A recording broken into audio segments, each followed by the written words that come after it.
Hey, this is Ristaino. Please check me out on this week's episode of The Jessie T Show. And I was pushing my kids in a cart where they were low to the ground. They were in a kiddie cart. Yeah. And there was a man sitting on a bench in front of the store, and we were stuck on the, kind of like on the sidewalk. Yep. And so he came over, and I thanked him because I thought he was going to help us. And instead, he raised his arm and punched me in the face and broke my nose in front of the two kids. And I didn't understand it. Usually when something like that happens, at least for me, it takes a while to gain my footing and figure out what's going on. Sure. And so while it was happening, the man kept punching me and trying to grab my bag, but I didn't get it. So I was holding my bag, it was pulling on my arm, and ultimately at the end I was lying on the ground, looking up at the man, and I realized he wanted my purse. And so I looked at him, I called him a prick, and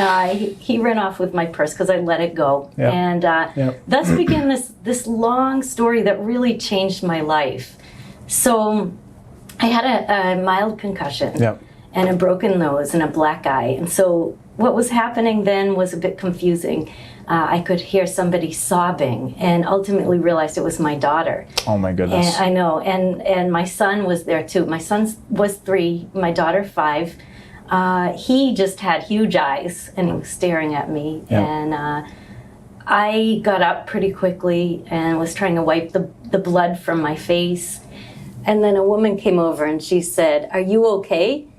And I said, "It's okay, I'm okay." And she looked at me straight in the eyes and said, "It's not okay, and you're not okay. I saw it." Wow.